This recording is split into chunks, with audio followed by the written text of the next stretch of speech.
Hola, ¿qué tal? Bienvenidos a la clase número 4 de Metodología de la Investigación. Vamos a terminar de ver el tema de Anatomía de la Investigación, que nos hicieron falta un par de puntos por revisar la sesión pasada. Entonces vamos a empezar con eso y damos continuidad al siguiente tema, que sería Fisiología de la Investigación.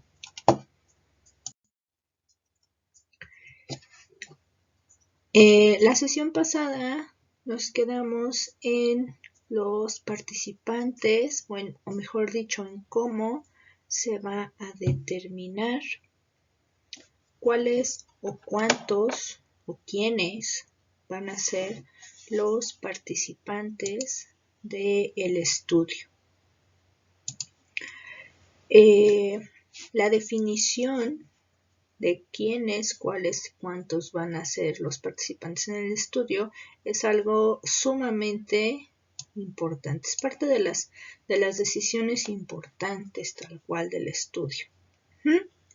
Por lo tanto, algo que se tiene que definir, o lo primero que se tiene que definir para saber quiénes van a entrar dentro del estudio es esto: especificar los criterios de inclusión y exclusión. Es decir, qué criterios, tal cual es hacer una pequeña listita, una pequeña listita de cotejo y decir, mis participantes tienen que tener esta y esta característica. Entonces, esta persona que vamos a llamar Juan Pérez, yo tengo que poder tomar mi lista y decir, cumple con mi criterio A, sí, cumple con mi criterio B, cumple con mi criterio C y cumple con mi criterio D, entonces está dentro de mi estudio. Pero si después de Juan Pérez llega el señor José García, y yo vuelvo a tomar mi listita de cotejo y digo, ok, el señor José García cumple con el criterio A, cumple con el criterio B, pero no cumple el criterio C ni el criterio D, entonces este señor no puede entrar en mi estudio, no puede entrar en mi investigación.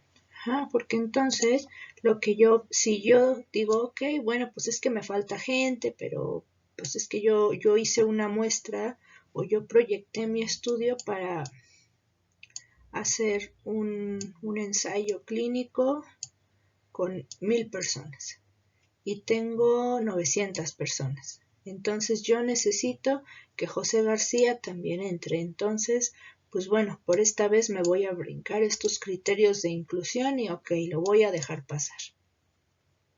Si yo hago eso por buena gente, porque ya no tengo tiempo, porque ya no tengo recursos, porque alguien me lo pidió, porque pues ¿qué podría pasar, no? Si son solo un par de cosas que, bueno, pues a lo mejor ni siquiera son tan significativas. Si yo dejo pasar eso, si yo no sigo mis propios criterios y de verdad los cumplo al pie de la letra, cuando yo quiera hacer el análisis de resultados, y vamos de nuevo, cuando vayamos a extrapolar lo de mi muestra a mi universo, estos criterios que no cumplió José García van a destruir toda la posibilidad de que los hallazgos sean aplicables al universo. Quizás en una cuestión práctica sea cierto. Quizás en la práctica esos dos criterios que José García no cumplía no modifiquen en la realidad lo que va a pasar con el universo, pero sí lo va a modificar estadísticamente. Entonces, si alguien, un investigador, un grupo, un comité, quisiera revisar esa investigación para saber si es viable darle más fondos a esa investigación o si es viable darle más continuidad. Si alguien es minucioso y se da cuenta de que José García no cumplía los criterios y aún así entró al estudio, se viene para abajo absolutamente todo el trabajo de 1, 2, 3, 4, 5 años de estudio de todo el equipo. Entonces, recuerdan que la vez pasada hablábamos un poco acerca de este programa de Anatomía de Grey, donde hablábamos sobre el estudio que hacían estos doctores Derek y Meredith y que sobre su estudio del Alzheimer. En algún punto, la doctora modificó los parámetros, el estudio dejó de ser aleatorizado, dejó de ser enmascarado, porque ella decidió, por amistad, porque alguien se lo pidió, por lo que ustedes gusten y manden, ella decidió romper con los criterios. Inclusive por amistad, si recuerdan, bueno, fueron varios capítulos, perdón, soy un poco fan de la serie, entonces, bueno, si recuerdan en algún momento, la persona a la que ella iba a ayudar no entraba en el estudio. Meses después, alguien de su estudio muere y dice, ok, entonces vamos a volver a hacerle pruebas a esta persona en particular para ver si ahora sí puede entrar. Desde ahí ya se estaba cometiendo un error porque ella pues ya había hecho estudios previos y seguramente había otras personas en su lista que tenían o que cumplían parámetros más cercanos a lo que ella estaba o a lo que los dos médicos estaban buscando en el estudio. Entonces, si desde un inicio no cumplía con los criterios de inclusión, tendría que haber pasado a otro paciente. Los criterios de exclusión también son muy importantes, es decir, no solamente tienes que tener claro que sí te deben cumplir, sino también tienes que poner criterios de esta misma manera, criterio A, B, C y D, que igual si el paciente Juan Pérez cumple 1 o 2 o 3 de esos criterios de exclusión, pues ya no va a poder entrar. Aunque cumpla todos los de inclusión, si cumple algunos de los de exclusión ya no va a poder entrar. Vamos a poner un ejemplo. Supongamos que mi estudio dice que les voy a dar un ejemplo, por ejemplo, de fisioterapia, ¿no? Si yo voy a hacer un estudio acerca de la rehabilitación o una nueva forma de rehabilitación en un esguince de tobillo sin tratamiento que se ha convertido en una inestabilidad crónica de tobillo en pacientes de X edad, de tal género, con tal acercamiento al deporte y demás. Yo, por ejemplo, ya puse ahí, ¿no? Que tengan esta condición médica, que no hayan recibido tratamiento, que hombres o mujeres de X edad. Esos son mis criterios de inclusión. Mis exclutorios o mis criterios de exclusión serían a lo mejor no estar bajo tratamiento con benzodiazepinas, no estar bajo tratamiento con relajantes musculares, no haber tenido una cirugía para ese segmento anatómico en el último año, no haber participado en una competencia a nivel profesional en el último año, tal, ¿no? Entonces, a lo mejor igual tengo todos estos que sí cumple mi paciente, pero está en tratamiento con benzodiazepinas. Y además toma relajantes musculares. Y además hizo competencia hace apenas un mes. Entonces, pues este paciente no me va a servir. Aunque tenga muchos criterios y muchas cosas que sí me sirvan, también tiene muchas que no me sirven. Entonces, por eso es bueno tener criterios o pensar en cosas que me van a servir tanto para incluir pacientes en mi estudio como para también qué cosas podrían arruinar mis resultados y ya no serían resultados viables ni fiables, ¿no? Porque si mi paciente consume benzodiazepinas, pues seguramente tendrá alteraciones en el sistema nervioso, que otro paciente que no las consuma dentro de todo el universo, o sea, no va a ser representativo, porque la mayoría de los pacientes que tienen esa condición no necesariamente o procuran no estar bajo ese tratamiento porque no es algo además que sea algo común, no es una no es el manejo que suele darse. ¿Vale? Entonces, muy importante tener esto, criterios de inclusión, criterios de exclusión. Es decir, vamos a definir qué población vamos a estudiar. Personas más adecuadas. Las adecuadas que me puedan ayudar a responder la pregunta que yo hice de investigación. Recordemos que es eso, no es un tema lo que estamos tratando de estudiar. No es solo el tema, no es solo el esguince de tobillo, no es solo los entierros ecológicos, no es solo pacientes terminales, no es solo, es qué voy a hacer o qué voy a proponer o qué quiero responder respecto de ese temita. La segunda la segunda cuestión dentro de los participantes, o la segunda decisión importante. Ok, ya decidí cuáles son los criterios para que entraran o no entraran al estudio. Ahora, el segundo punto es cuál es el número adecuado de personas que tengo que dejar entrar al estudio. Porque, ok, yo quiero que sea un estudio que sea muy representativo, que sea muy válido, que sea muy aplicable al mayor número de población. Sin embargo, pues somos millones de personas, no solo en el país, en el mundo, y hay millones de personas que pueden tener la misma condición que yo quiero estudiar. Entonces, ¿cuántas van a ser esas personas que yo voy a estudiar? ¿Cuál es el número adecuado de muestra que yo tengo que tomar para poder hacer un estudio que sea representativo hacia el universo? Entonces yo tengo que hacer de este grupo de personas, porque igual recuerden, el universo no me estoy refiriendo al planeta, pues. El universo es el grupo de personas que cumplen todas las características o el grupo de personas que cumplen todo y para las cuales va a ir dirigido el estudio.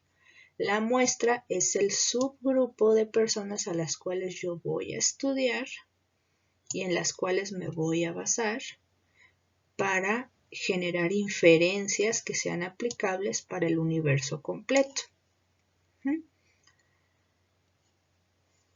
Este subgrupo tiene que ser accesible para mí, accesible para yo estudiarlo, porque vamos a suponer que yo, Cintia, vamos a regresar a mi estudio sobre la inestabilidad crónica de tobillo, y yo digo, pues es que yo he leído que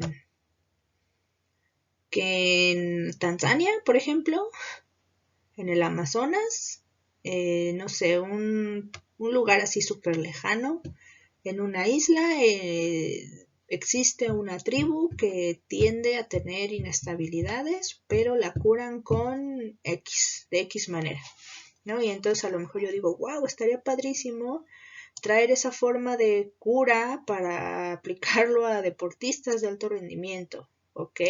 ¿Y de dónde Cintia va a sacar recursos y tiempo y cómo le va a hacer Cintia para acceder a esa tribu o esa población que además está alejada del resto del mundo, ¿no?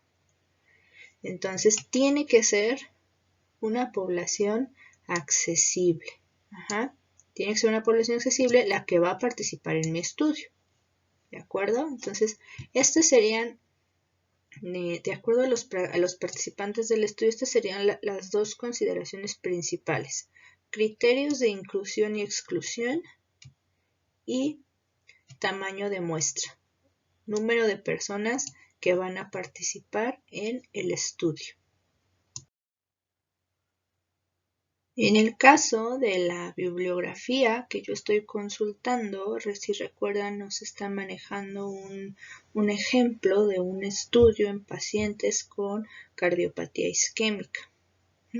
Entonces, aquí nos está diciendo o nos está ejemplificando. Por ejemplo, para este estudio en particular, dice, se podría identificar a pacientes atendidos en la consulta, es decir, aquí nos está hablando de que supuestamente la persona que está haciendo este estudio tiene un consultorio o trabaja en un hospital y donde hay un tipo de consulta externa. Ajá. Entonces, él puede identificar a su población a partir de pacientes atendidos en consulta. De su universo de pacientes atendidos en consulta, va a dividir o va a sacar un subgrupo con códigos de diagnóstico de infarto al miocardio, angioplastía, o injerto de derivación. Él o esta persona hipotética va a revisar las historias clínicas de los pacientes que han acudido a su consulta y va a buscar estos 3 diagnósticos: infarto, angioplastía, injerto de derivación. Con esos 3, esta persona ya eligió o ya delimitó que uno de sus criterios de inclusión es 1. Pacientes que hayan acudido a la consulta de su hospital. 2. Que hayan tenido un diagnóstico de tal, tal o tal. Miocardio, angioplastía o injerto. ¿Sale? Ahí van 2 criterios de inclusión que se nos han dado en este ejemplo. Que estén descritos en la historia clínica electrónica. Es decir, si el paciente acudió a la consulta al hospital, tiene estos diagnósticos, pero el paciente no acudió por esto. A lo mejor el paciente de la angioplastía acudió a la consulta por una indigestión, por una migraña, por un bla bla bla, pero no está en tu consulta por la angioplastía. O sea, tú sabes que tuvo una angioplastía porque en sus antecedentes personales y bla bla bla, en el interrogatorio sabes que ahí está, pero no acudió a tu consulta por eso. Bueno, pues a lo mejor ese es un criterio para excluirlo. Ajá. Ok. Ajá. Entonces, todo esto tiene que estar presente en la historia clínica electrónica. Ajá. Las decisiones sobre los pacientes que se van a estudiar pues van a representar o van a necesitar a veces algunas concesiones. ¿Por qué? Porque una muestra al azar de todo el país o de varios estados con este diagnóstico, cardiopatía isquémica, sería mucho mejor, sería como les mencionaba hace un rato, sería más extrapolable, más extrapolable al universo, que a lo mejor en este caso sería el país. Pero, desafortunadamente, si haces el estudio en varios estados para poder extrapolarlo al país, va a representar más esfuerzo y más costo. Entonces, como les mencionaba en otras ocasiones, o en sesiones anteriores, se requiere hacer concesiones entre lo que yo quiero y lo que yo puedo hacer. También un poco entre qué personas voy a estudiar y qué personas no. Diferente del ejemplo que les mencionaba de esta serie famosa, ¿no? La doctora esta no hizo una concesión, tal cual la doctora estaba manipulando resultados. Por eso es que, bueno, si vieron la serie, al final de cuentas el estudio se canceló porque manipuló resultados, porque metió la mano, porque modificó muchas cosas que no debió de haber hecho modificó criterios, lo aleatorizado y lo enmascarado ya dejó de existir. Entonces, bueno, ella no es que hubiera hecho concesiones, ella rompió protocolos. Hacer una concesión, por ejemplo, significa que yo quiero estudiar solamente infartos agudos al miocardio. Pero cuando estoy haciendo la revisión de mis historias clínicas, veo que a lo mejor son muy pocas. O que además de infartos al miocardio hay angioplastías y hay injertos de derivación arterial coronaria.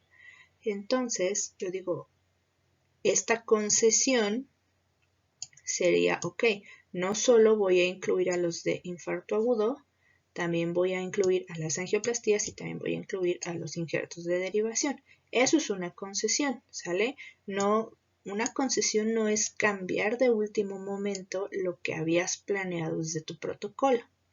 Si lo haces así, pues pasa lo que pasó en esta serie muy famosa.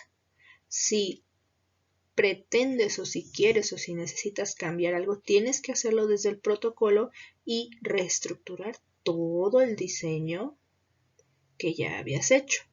¿Qué tanto se vaya a reestructurar? Pues depende qué tan avanzado fueras en la escalera o en el protocolo, ¿no? Si ibas apenas empezando y te diste cuenta de que algo no iba a funcionar cuando llegaras arriba, bueno, pues te regresas y no pasa nada. Si te das cuenta que las cosas no funcionan cuando ya en teoría deberías estar terminando, regresarte, pues va a suponer prácticamente, pues no destruir tu protocolo, pero sí, pues prácticamente perder bastante de la información que en teoría ya habías recaudado. Entonces, bueno, eso es algo que tienen que tener bastante en cuenta a la hora de hacer un protocolo de investigación.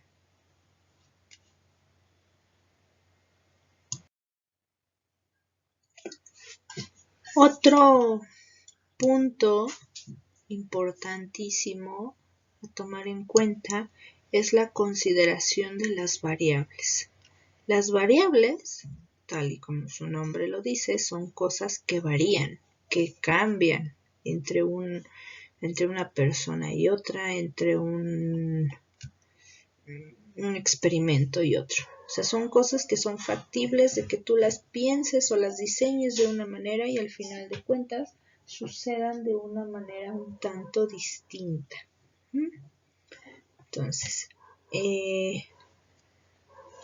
las variables, a final de cuentas, son cosas que se van a medir o que se van a estudiar o que se están tomando en cuenta como cosas que están interviniendo, modificando eso que se está estudiando. Entonces, volviendo un poco al ejemplo que nos da el libro, aquí nos habla, bueno, estábamos hablando acerca de qué tanto puede o no influir el consumo de pescado en la cardiopatía isquémica, ¿no? En la... Vaya, pues si podría el consumo de pescado tener una vez de efecto cardioprotector, tal cual. Ajá. Entonces dice, bueno, aquí este ejemplo nos dice, se podría preguntar sobre los diferentes tipos de pescado que contienen diferentes concentraciones de ácidos grasos omega 3. Entonces, una primera variable son los tipos de pescado. Tipos de pescado que la gente está consumiendo. Y si esos tipos de pescado, o mejor dicho, de esos tipos de pescado que la gente consume, ¿cuál es la concentración de ácidos grasos omega 3 que cada uno de esos pescaditos tiene? Si un paciente me dice yo consumo trucha, otro me dice yo consumo salmón, otro me dice yo consumo atún nada más, y así. cada uno de los tipos de pescado tendrá seguramente diferentes concentraciones del ácido graso que yo estoy buscando probar que tiene un efecto cardioprotector. Entonces, si el salmón tiene mayor concentración, en teoría, que el atún, entonces en teoría el paciente que consuma salmón pues estará mucho más protegido que el que consuma atún, aunque eso no le va a quitar que tenga cierto nivel de protección a su corazón. Otra variable que se toma en cuenta, por ejemplo, es el tamaño de la ración, porque tal vez el paciente que consume salmón dice, pues es que yo nada más consumo 100 gramos por semana de salmón, porque me gusta, pero no lo puedo pagar. Mientras que el paciente que consume atún me dice, yo consumo aproximadamente 500 gramos de atún a la semana y además no es atún en lata, es atún fresco. Entonces, bueno, seguramente ahí habrá una diferencia, ¿no? Entre la cantidad de 100 gramos y 500 gramos que pueda estar, vamos a ponerlo así porque siento que estoy haciendo solo rayas. Ay. Entre 100 y 500 gramos, pues bueno, a lo mejor esto es salmón y esto es un humilde atún, pero seguramente habrá mayor cantidad en los 500 gramos de omega 3 que en 100 gramos de salmón. Seguramente, sin embargo, tal vez sea equiparable, ¿no? Tal vez el salmón tenga mucho más nivel de omega 3, la verdad ahí sí lo ignoro, pero probablemente el salmón pudiéramos decir que tiene tanta cantidad de omega 3 que 100 gramos supera en cantidad de omega 3 a 500 gramos en atún. Pudiera ser, digo la verdad ahorita sí simplemente estoy adivinando, pero bueno, eso es algo de lo que justamente se toma en cuenta y se estudia cuando se hacen este tipo de pues protocolos, ¿no? de ensayos clínicos, tal cual. Una variable más, si el pescado o la forma de preparación, ¿no? Estaba el pescado frito o estaba el pescado asado. Si el pescado estaba frito, pues bueno, seguramente probablemente tenga el efecto cardioprotector del omega 3, sin embargo, pues al agregarle la variable de que la preparación fue frito, pues entonces lo poco o lo mucho que pueda tener de un efecto benéfico para el corazón, pues probablemente ahí se vea bastante disminuido.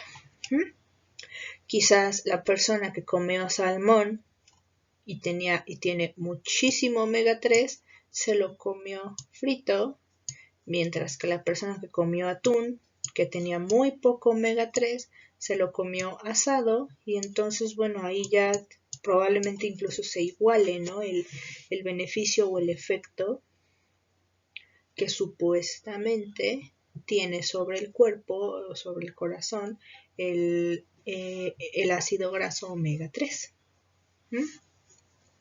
Otra variable que esta bibliografía nos muestra es, por ejemplo, preguntar sobre el consumo de complementos de aceite de pescado, tal cual. Es decir, ya no vamos a preguntarle a los pacientes o ya no vamos a incluir tal vez pacientes que coman el pescado completo, sino tal vez pacientes que consuman cápsulas como suplemento alimenticio, cápsulas de aceite de pescado. Y esa sería otra variable, ¿no? Otra variable a estudiar. Incluso aquí se puede hacer un subgrupo, ¿no? Pacientes que no consumen el pescado fresco, pero que consumen una cantidad regular, diaria o semanal, no sé, como ustedes gusten, del suplemento alimenticio en cápsulas, y otro grupo de pacientes que se comen el pescado fresco, ya sea asado o frito, y en una ración a lo mejor de entre 250 y 500 gramos a la semana. Entonces, ahí ya podrían tener un grupo comparativo A y un grupo comparativo B, donde podrían tener algún resultado. Y podrían al final analizar los resultados y qué tanto se pueden extrapolar al universo. Entonces, esto de las variables es otro punto muy importante que siempre tienen que tomar pues bastante en cuenta. Ahora bien, hablemos acerca de aspectos estadísticos. Los investigadores, justo como ya les mencioné hace un momento, tienen que determinar cuál va a ser los criterios de inclusión y exclusión, ¿ok? Pero bueno, en base a eso, pues tienen que determinar entonces cuál, permítanme, no encuentro mi mouse, cuál va a ser el tamaño de la muestra.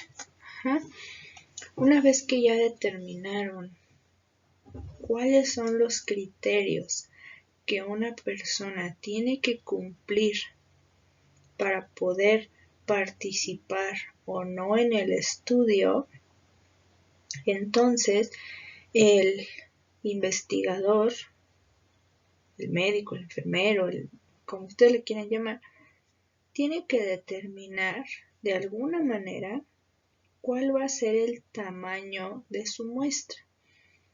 Porque, vamos, de nuevo, quizás esos criterios de inclusión me lleven a un universo de 1 millón de personas. Pero no sería viable ni en tiempo, ni en dinero, ni en esfuerzo estudiar a 1 millón de personas. Imagínense tener que evaluar 1 millón de cuestionarios.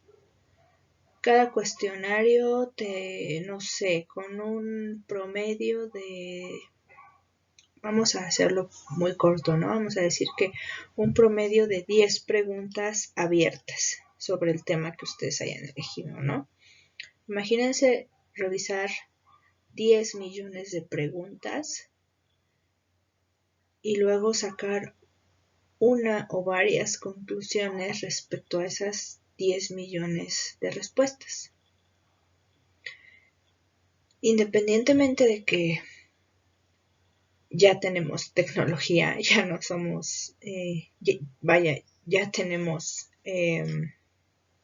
computadoras y tecnología y muchas maneras de hacer análisis estadísticos, aún así la inteligencia artificial no ha avanzado tanto como para poder escanear o tomarle fotografía o supongamos que los cuestionarios fueron en línea y que no tenemos que escanear ni fotografiar ni nada por el estilo.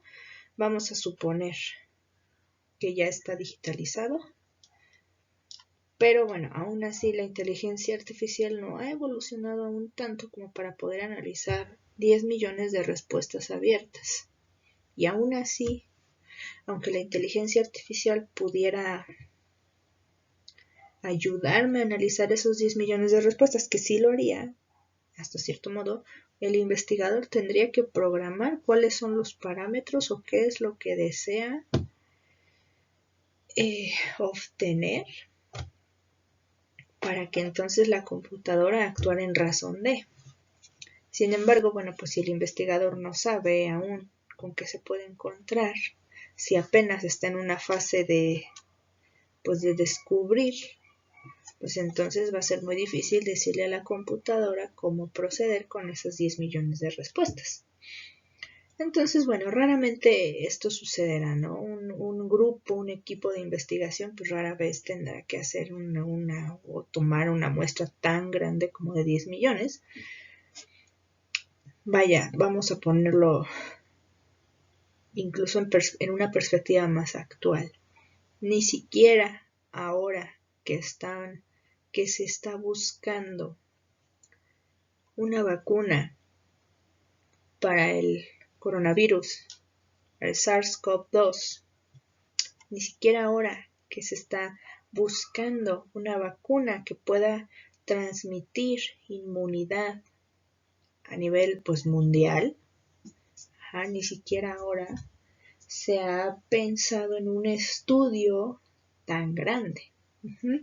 Si es que han visto noticias, si es que han visto ese tipo de información, pues se habrán dado cuenta que las muestras y demás incluyen a 70, 80, 100 personas, 150 personas en una fase.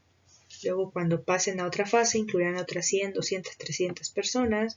Cuando pasen a otra fase incluirán tal vez a más personas, pero de ninguna manera se hacen tan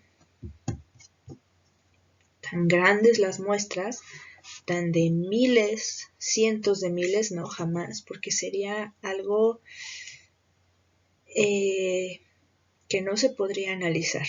Entonces, calcular el tamaño de la muestra es un trabajo sumamente importante. Si bien es cierto que por regla general, por regla, pues sí, como de libro, como de receta de cocina, te dicen, pues es el 10 se toma del 10 al 15% de tu universo. Perdón por mis números, pero es que estoy tratando, bueno, lo hago con el mouse, entonces pues me es un poco complicado hacer formas más entendibles, ¿no? Pero bueno, en general se habla de que las muestras se toman de un 10 a un 15% del universo a estudiar. Entonces, pues bueno, si el universo es de 100 personas, pues voy a agarrar a 10 o máximo a 15 personas pero bueno, estas 10 o 15 personas tienen que cumplir, justo por eso lo de los criterios anteriores, ¿no? Tienen que cumplir criterios muy estrictos de inclusión y criterios muy estrictos de exclusión, para que entonces ese 10 o ese 15% realmente sea representativo. Porque si solo agarro aleatoriamente 10 o 15 sin haber definido estos criterios, pues el resultado que voy a obtener no va a ser para nada extrapolable al universo, que desde el inicio, así que se los repito y se los repito muchas veces porque es algo que quiero que les quede súper claro. El objetivo de una investigación es obtener resultados. Para que esos resultados pues sean buenos, sean válidos, sean valorables, pues tienen que ser extrapolables a un gran universo.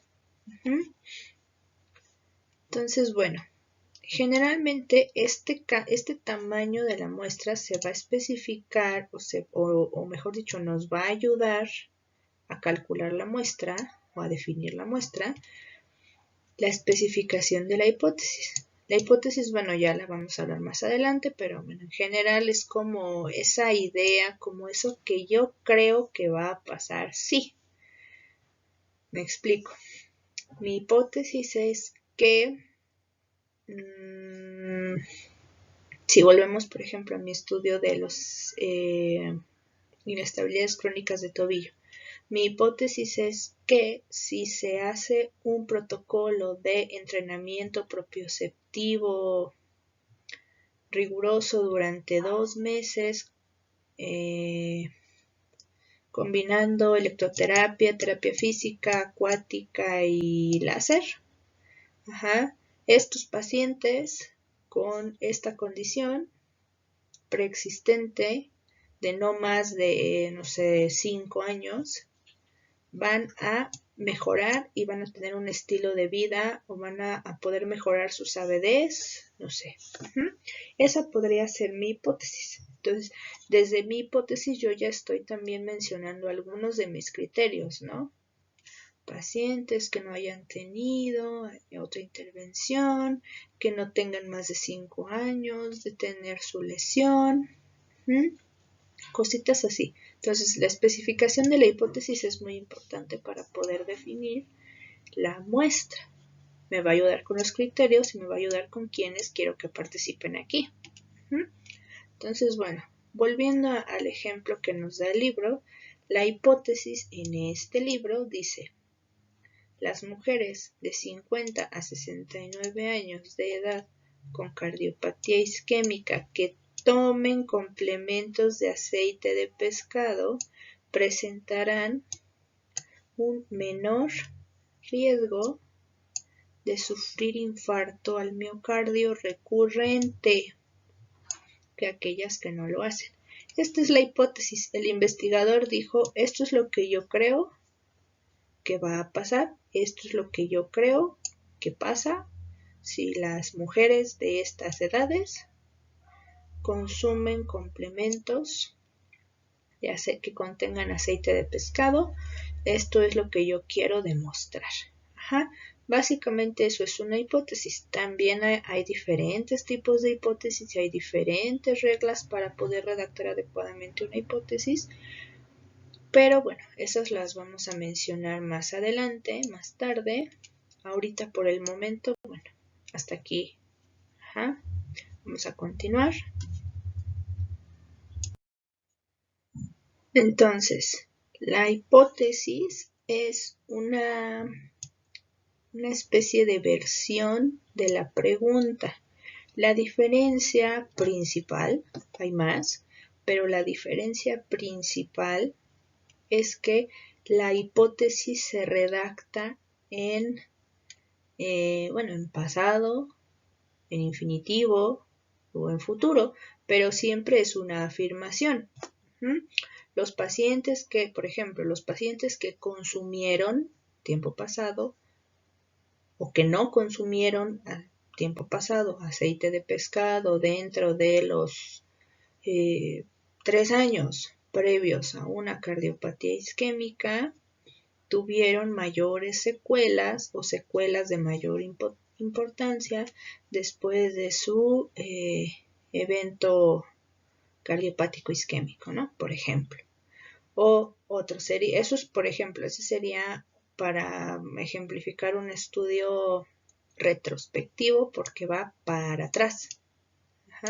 Si fuera un estudio de corte, podría ser que recuerdan que es en un tiempo determinado que se va a estudiar, podría ser los pacientes que se encuentran consumiendo aceite de pescado de manera constante, tendrán una disminución en las secuelas en el músculo cardíaco o en los, no sé, posterior a un infarto al miocardio de no más de 1 año de evolución, por ejemplo, ¿no? O no más de 6 meses de evolución. Eso sería un estudio de corte y lo harían en infinitivo. Si la pregunta de investigación o si el estudio fuera prospectivo, es decir, hacia el futuro, pues entonces la redacción iría algo así como: los pacientes que consuman aceite de pescado de manera constante y en tales y tales concentraciones durante un periodo de 6 meses a 1 año después de un evento cardiopático isquémico presentarán una mejor evolución y una disminución de las secuelas negativas, etcétera, etcétera, ¿no? Digo, eso es solo un ejemplo así rapidito de cómo podrían o cómo deberían, no, cómo podrían redactarse las preguntas o las hipótesis de investigación. De acuerdo, si es un estudio retrospectivo, se tendría que redactar en pasado. Si estamos hablando de un estudio de corte, la hipótesis tendría que ser como en infinitivo porque estamos hablando de algo que se va a estar estudiando durante el presente. Si es un estudio prospectivo, pues podría redactarse como en tiempo futuro, porque es algo que aún no pasa, que va a pasar, que suponemos que va a pasar. Entonces, retrospectivo ya pasó, corte está pasando o estará pasando, prospectivo va a pasar. Y por lo tanto, pues así es como se deben redactar. Ajá. Es muy importante la redacción en sus protocolos de investigación. A veces una idea puede ser muy buena y una hipótesis ser, pues, viable, digamos. Puede ser buena una idea, pero si no lo saben plasmar en el papel, si no saben plasmar su idea en letras, eso les va a quitar muchos puntos. Y no me refiero a puntos en la clase, sino a puntos de credibilidad en su vida. Ajá. Entonces, bueno, volvemos al texto.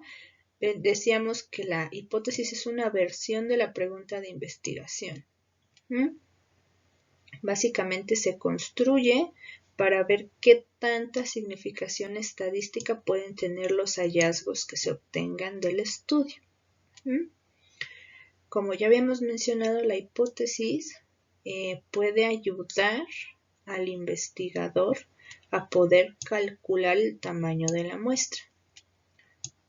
¿Qué cantidad de personas son necesarias para observar esta diferencia esperada? Como recuerdan, en la diapositiva anterior les había yo puesto, ¿no? Que se pueden hacer como pequeños grupos. El grupo A, que consume el pescado fresco, versus el grupo B, que consume las cápsulas. Ajá. Y entonces vamos a extrapolar o vamos a generar una inferencia que sea aplicable al universo. Entonces, bueno, si en mi hipótesis va a ser algo comparativo de A versus B y mi universo es de 100, si ya habíamos dicho que, por ejemplo, que en general se toma al 10% del universo, si yo quiero hacer una comparativa, puedo, en teoría, mi 10% de mi universo de, por ejemplo, 100, pues sería 10, ¿no? Pero si voy a hacer una comparativa, entonces no va a ser solo 10, va a ser 10 aquí y 10 acá. Entonces, pues bueno, estoy tomando un 20% del universo total de 100, pero porque lo estoy haciendo de manera comparativa. Grupo A versus grupo B. ¿Qué pasa si mis pacientes consumen el pescado fresco versus qué pasa si consumen el puro suplemento alimenticio? Entonces, si solo lo hiciera con 5 personas y 5 personas, de mis 100 acá, pues realmente no sería algo tan significativo. Entonces, por eso mencionábamos, ¿no? La hipótesis nos va a dar una idea de las personas necesarias a observar para poder encontrar una probabilidad razonable. Si hago un estudio donde solamente 5 personas, por ejemplo, obtuvieron un beneficio, pues no va a ser representativo en 100 personas. Ajá, porque entonces 95 personas no sabemos qué pasó con ellas. Entonces, bueno, en ese sentido, la hipótesis, o mejor dicho, por eso la hipótesis tiene que estar muy bien redactada para saber cuántas personas necesito observar y cómo las voy a observar también. Ahora bien, existen también estudios que son puramente descriptivos. Generalmente los estudios descriptivos, digo generalmente porque no siempre es así, pero generalmente los estudios retrospectivos suelen ser descriptivos. ¿Por qué? Porque pues ya no, son cosas que ya pasaron, son cosas que ya no podemos modificar, son personas que a lo mejor ya tienen, bueno, volvamos al ejemplo del libro, personas que ya tienen la cardiopatía y ya no lo voy a modificar, ¿no? En este caso, mi hipótesis, si es que quiero hacer un ensayo, tendría que ser a futuro, prospectiva o mínimo de corte. Si voy a estudiar, a lo mejor, si voy a describir, por ejemplo, razones cosas en común, cualidades, no sé, eventos en común que los pudieran haber, no orillado, pero sí, ay, se me fue la palabra, acercado más a esta condición de la cardiopatía isquémica, ajá, entonces sería meramente descriptivo. No voy a intervenir, no voy a interferir, no voy a mejorar nada, simple y sencillamente voy a describir qué factores podrían tener en común para haber presentado esta cardiopatía isquémica, ¿no? Pero ya, pues ahí voy a poder sacar varias, ¿no? Sexo, raza, profesión, no sé, forma de forma cómo comen, cómo se nutren, pues, perdón, se me fue un poco la palabra, ajá, ok. Entonces, bueno, aquí nos están diciendo, o bueno, volviendo un poco al texto, en estos estudios descriptivos, retomando, en estos estudios que van a ser puramente descriptivos, no se necesita que haya una hipótesis. Si solamente voy a describir una situación, si no voy a modificar nada de lo que ya pasó, no es necesaria una hipótesis. Pueden hacerla, claro, porque a lo mejor la hipótesis es, que tal vez del universo de pacientes que ya sufrieron una cardiopatía isquémica, tienen algún elemento muy significativo en común que tal vez nadie lo había tomado en cuenta. Ajá. Entonces tu hipótesis a lo mejor es que un factor de riesgo para padecer una cardiopatía isquémica es no sé, voy a darles una razón muy que no tiene, que definitivamente no es buena, ¿no? Pero vamos a suponer que digan, esta razón que nadie ha visto es que ven películas de terror. Absolutamente todas las personas que hayan tenido una cardiopatía isquémica, además de los factores de riesgo que ya se conocen, también debe de considerarse que les gusta ver películas de terror, y eso también los hace propensos a las cardiopatías isquémicas, ¿no? Entonces, bueno, ahí pudiera ser que hubiera una hipótesis, es decir, van a describir, van a buscar los datos, van a hacer una investigación y hay una hipótesis. Ajá. En algunos casos sí se hacen hipótesis, pero vuelvo a lo mismo. Generalmente los estudios que son solo descriptivos, no van a requerir una hipótesis. Entonces, por ejemplo, aquí volviendo a los ejemplos que nos da el libro, dice, o la pregunta de investigación que va a guiar este estudio descriptivo sería, ¿qué proporción de personas con cardiopatía isquémica toma complementos de aceite de pescado? Ajá, entonces aquí el objetivo de la investigación es averiguar si dentro de la gente que actualmente ha padecido un evento cardiopático isquémico, alguna vez se consumió de manera, pues bueno, aquí no lo menciona, ¿no? Pero sería bueno preguntar si de manera regular o especificar si de manera regular estos pacientes habían consumido alguna vez suplementos de aceite de pescado. Ajá. En cuyo caso, bueno, esto estaría anulando a lo mejor el estudio que dice que o que pretende decir que el consumo de aceite de pescado tiene un efecto cardioprotector. Entonces, bueno, en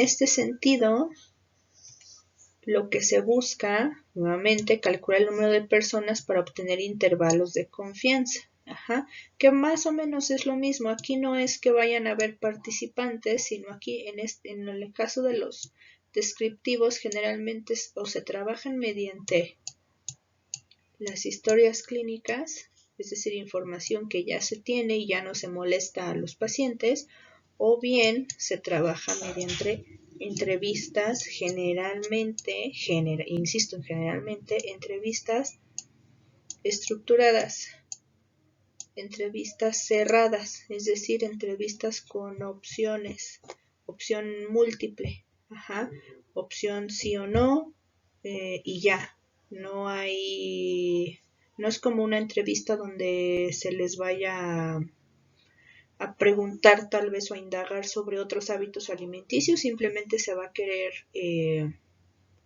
averiguar sobre ese aspecto de sus hábitos alimenticios en particular. Por lo tanto, únicamente se hacen cerradas y controladas de opción múltiple. Entonces son entrevistas estructuradas o entrevistas cerradas, se les llama de cualquiera de las dos formas, generalmente estructuradas. Entonces, en este tipo de estudios, pues básicamente se revisan estas dos cosas, o entrevistas o historias clínicas. Y bueno, aquí lo que se busca, les repito, no es saber a cuántos pacientes vas a experimentar, sino más bien cuántas historias vas a revisar o cuántos pacientes vas a entrevistar para lograr tener un intervalo de confianza que, bueno, más o menos es lo mismo que la muestra, porque se hace lo mismo. Si tengo un universo de 1000 historias clínicas, pues entonces ese 10% serían 100 o 150 historias clínicas que cumplan con los criterios que ya se determinaron para mi estudio prospectivo.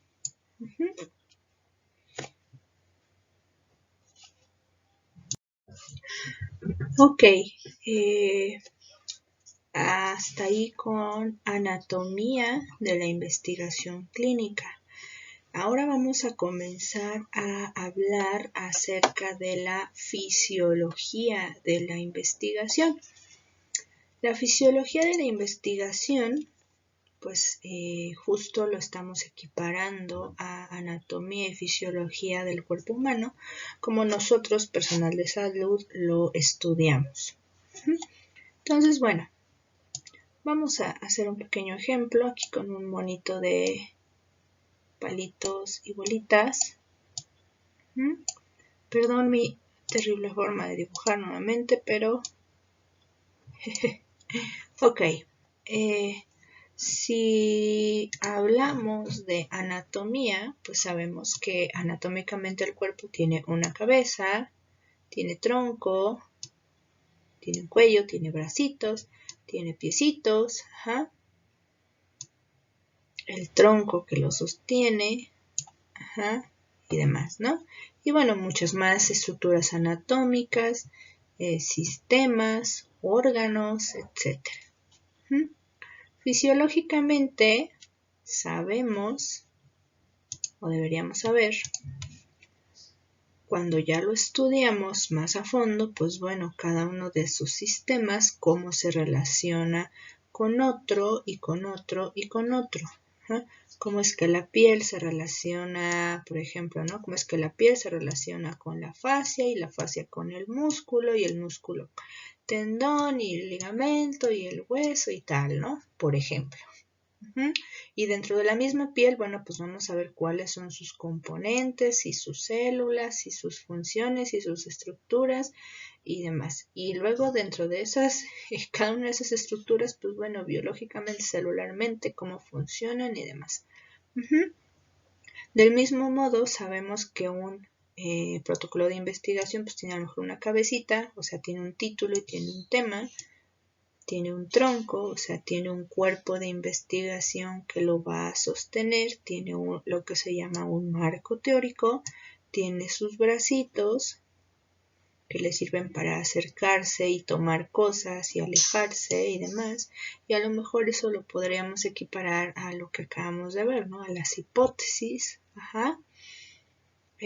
tiene piernitas que lo van a hacer caminar y dirigirse, adelantarse y atrasarse, ¿no? Lo va a hacer avanzar, lo va a hacer retroceder, o en algún momento a lo mejor hasta le va a decir, no, hasta aquí llegaste, ya no avanzas, ya no retrocedes, ya no te mueves, Entonces eso podría ser equiparable a las variables, que a veces, que como son cosas muy cambiantes, pues a veces te hacen avanzar más, a veces te hacen retroceder, ¿no? Del mismo modo, pues tenemos, por ejemplo, una carita, la que le mostramos al mundo, nos maquillamos o no, nos hacemos diferentes tipos de peinado, por ejemplo, y eso podría ser el diseño de la investigación, ¿no? ¿Cómo se va a ver, ¿no? El protocolo, que finalmente es lo que le mostramos al mundo en nuestra investigación, ¿no? Eso es como su anatomía y su fisiología, pues bueno, cada una de estas partes, cómo funcionan, cómo se interrelacionan unas con otras, cómo es que todas estas partes unidas van a hacer que funcionen, cómo se relaciona todo. Básicamente, pues el estudiar o entender la fisiología de la investigación, pues significa que vamos a tratar de entender el objetivo de la investigación clínica,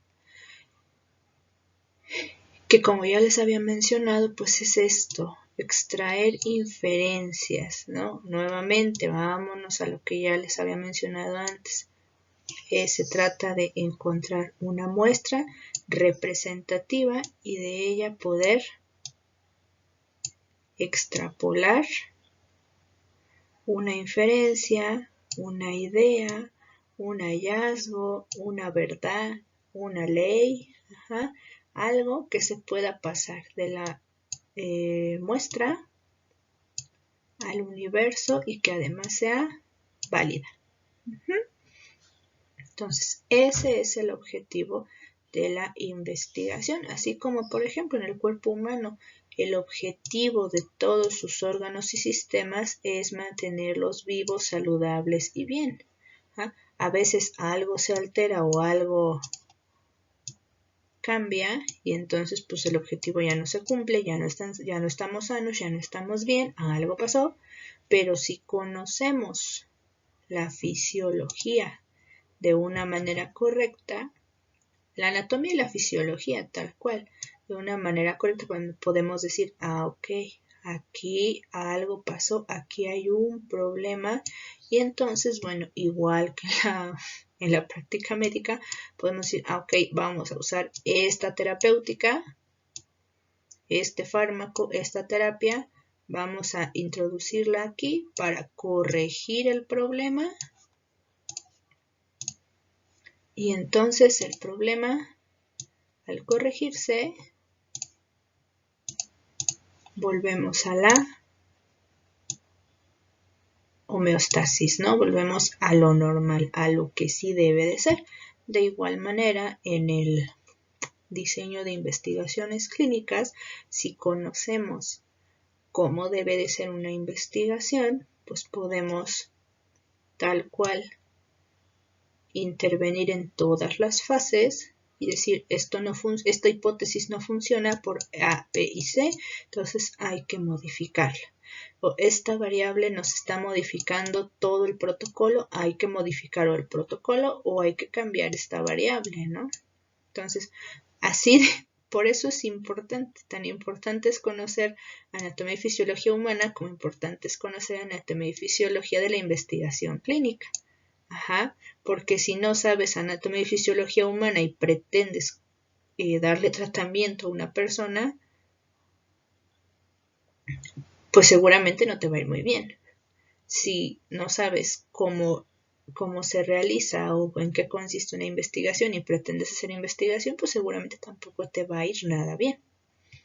¿De acuerdo? Entonces, bueno, quedamos que el objetivo último de la investigación clínica, pues es generar inferencias aplicables, verdaderas, viables, verificables hacia el universo del cual se tomó la muestra.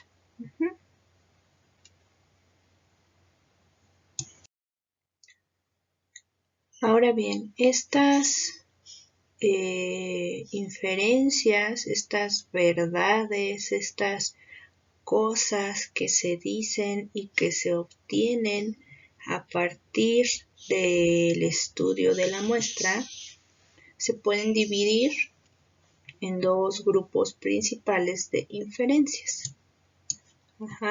Existen la inferencia número 1, que se refiere a la validez interna, es decir, la validez o el grado en que el investigador va a extraer o va a obtener ideas, verdades que sean correctas, pero solamente sobre lo que ocurrió dentro del propio estudio. Es decir, la validez interna, vamos de nuevo a estos cuadritos,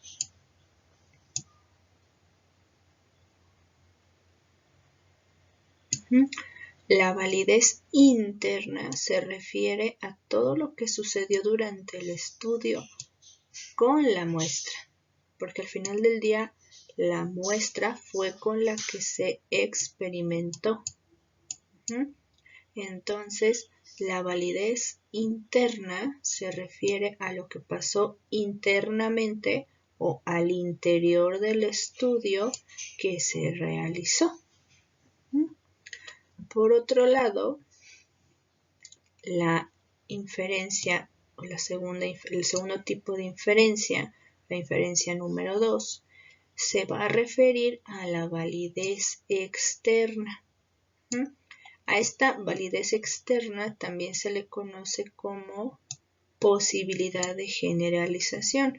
Como ya se habrán imaginado, la validez externa tiene que ver con lo que pasa en el universo,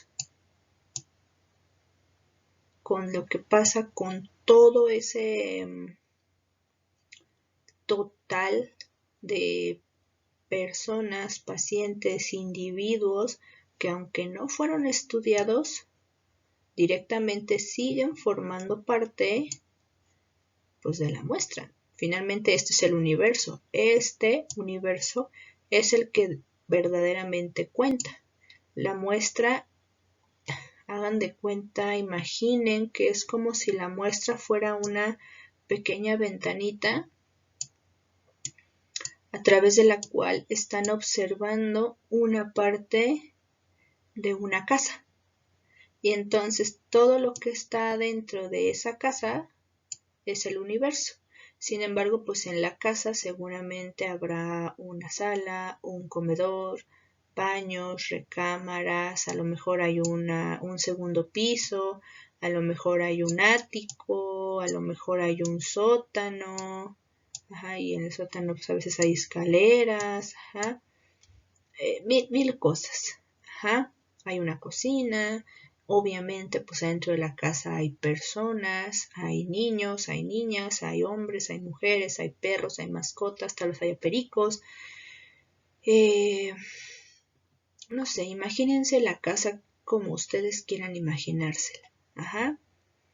Supongamos que están ustedes paraditos aquí afuera, o el investigador está paradito afuera de esa ventana, y entonces está observando lo que pasa al interior de la casa a través de la ventana. La ventana ya quedamos que va a ser la muestra.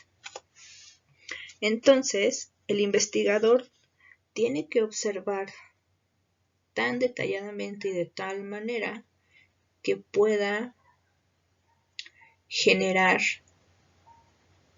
ideas lo más válidas posibles acerca de lo que pasa al interior de la casa. Entonces, si por ejemplo el investigador está viendo a lo mejor un adulto hombre y un adulto mujer, vamos a ponerle, bueno, una adulta mujer, vamos a suponer que este es su cabello, que actualmente pues ya sabemos que el cabello largo y el cabello corto pues no son ninguna idea de sexo ni nada, pero bueno, vamos a suponer que mis dibujos de la vieja escuela son válidos y que el cabello largo representa a una mujer. Y vamos a suponer que el investigador ve un niño o ve una persona pequeña, mejor dicho, con un cabellito corto pero un poquito desarreglado, ¿no? Así como como Goku, por ejemplo. Entonces, y vamos a suponer que el investigador está viendo a estos dos adultos y estos dos adultos se dan un besito en su boca. El investigador podría, o la persona, bueno, vamos a quitar el cargo de investigador, vamos a decir la persona que está afuera, los ve que se dan un beso y entonces él infiere o hace su inferencia número 1 y dice, ok, esos dos son pareja porque se besaron con mucha confianza y son un hombre y una mujer, tal. Ok, inferencia número 1. Esa persona sigue viendo por la ventana y entonces comienza a observar o se da cuenta de la presencia de este niño y ve que se acerca y le da un abrazo a la chica. Y entonces el investigador infiere, hace la inferencia número 2, bueno, la persona, quedamos quién iba a ser el investigador. La persona infiere que el niño, o que esta persona pequeña es un niño, y que esta persona pequeña es hijo de esta mujer. Y al pensar que estos dos son pareja, pues entonces haría la inferencia número 3, que es que este niño es hijo de ellos dos. Inferencia número 3. Esta persona que sigue aquí de chismoso en la ventana, viendo, observando, de pronto ve en el piso tirada una muñeca. Vamos a suponer con muchísima imaginación, ay Dios mío,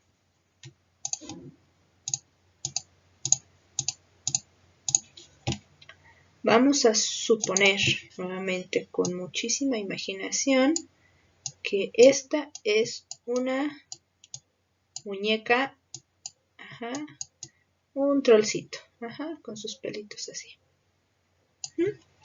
Entonces, bueno, estamos en que esta persona, la persona de la ventana, vio una muñeca tirada en el piso, y vamos a decir entonces que aquí este sujeto va a hacer su inferencia número 4.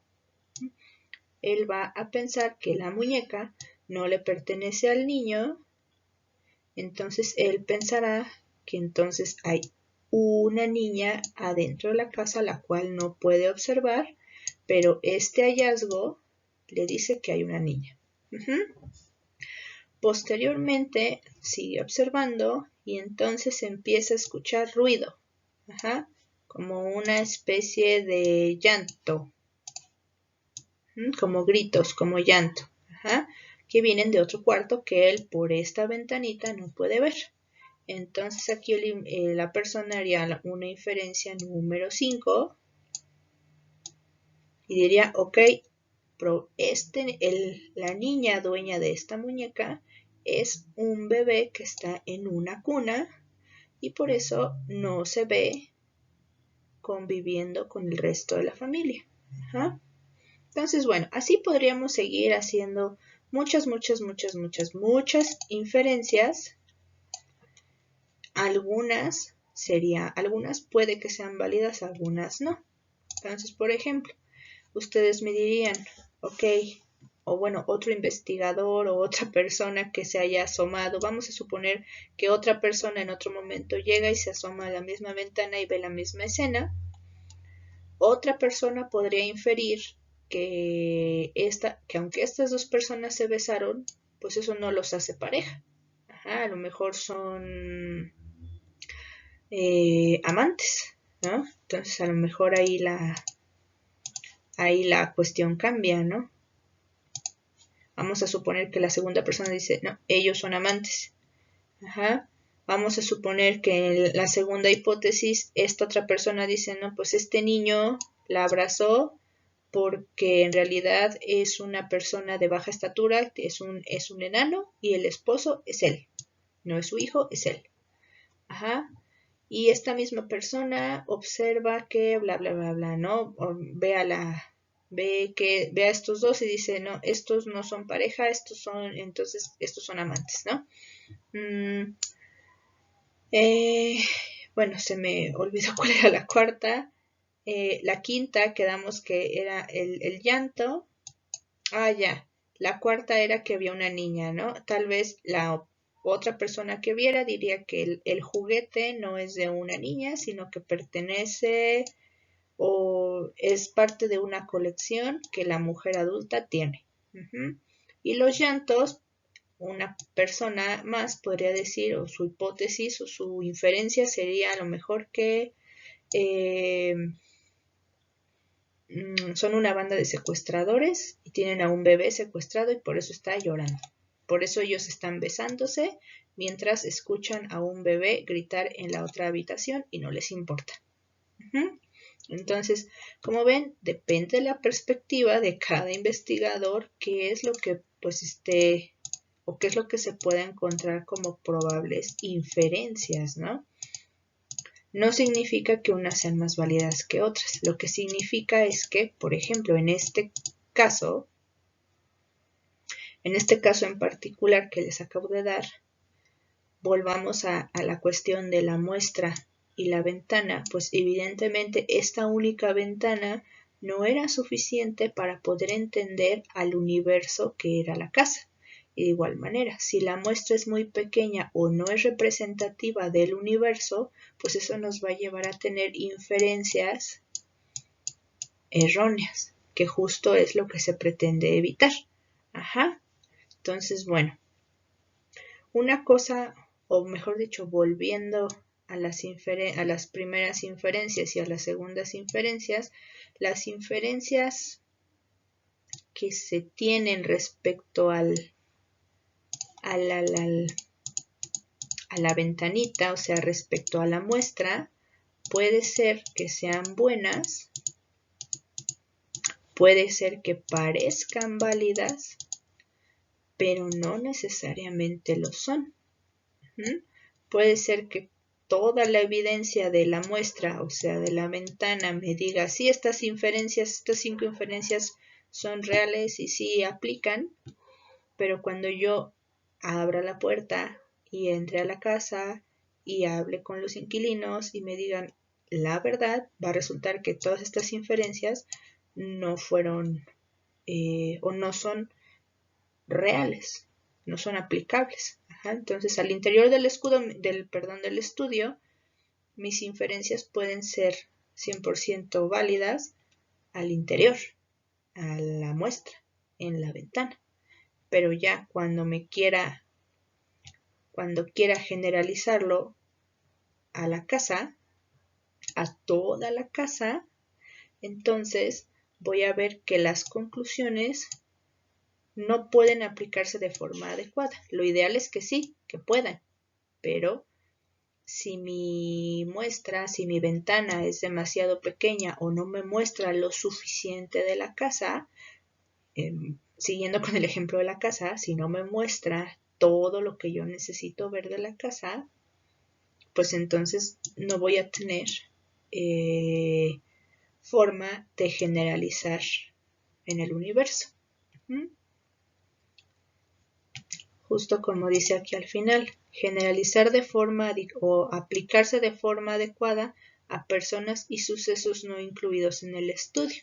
Por ejemplo, acá en la ventana no estaba incluido el bebé, no estaba incluida la información de qué relación tenían estos dos, no estaba incluido la edad de este personaje, no estaba incluido la muñeca que ya borré.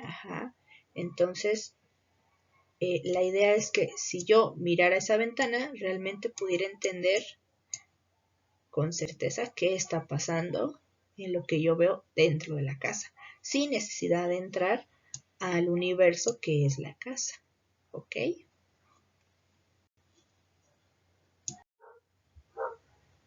Por lo mencionado en la diapositiva anterior, es evidente que, pues bueno, todo investigador cuando hace la planificación, el diseño de su estudio, pues tiene como objetivo principal aumentar la validez al máximo de las inferencias que él quiere o que él va a obtener al final del estudio.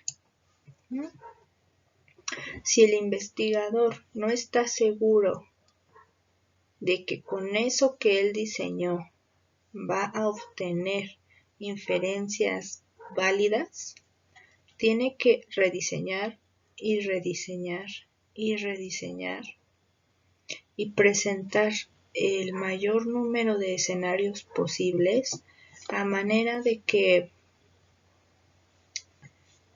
el estudio al final arroje los resultados más válidos posibles. Ajá. Porque de otra manera el investigador, o sea, si el investigador hace un diseño, pues más o menos con la idea de a ver qué se obtiene, pues muy seguramente la probabilidad o la tasa de éxito va a ser muy baja. Es por eso que, como les mencionaba en un principio, los estudios, sobre todo del área de la salud, tienden a ser muy cuadrados, muy estructurados.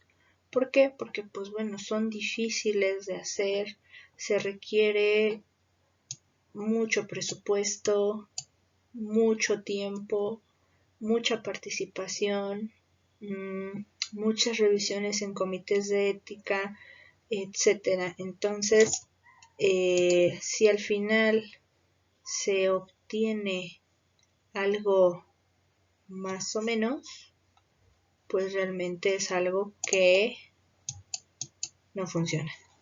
Ajá.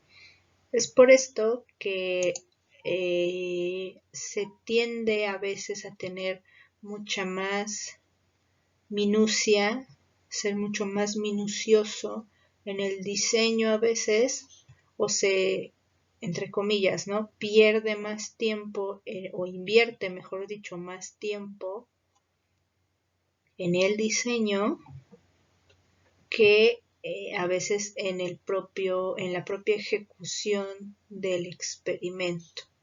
Porque un experimento bien planeado, se realiza y se puede volver a realizar y volver a realizar y volver a realizar y una y otra vez, y en teoría se deberían de obtener resultados iguales y o similares, pero si el diseño no está bien cuadrado, bien realizado, no hay criterios de inclusión y exclusión bien definidos, no hay un objetivo bien trazado, no hay una buena hipótesis, no hay una buena pregunta de investigación, bueno, entonces los resultados pues van a ser muy malos.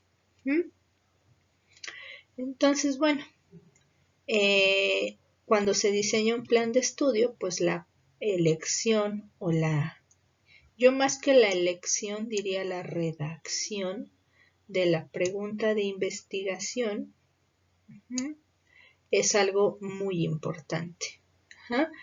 Los participantes y las mediciones que se hagan, todo eso va a aumentar la validez externa del estudio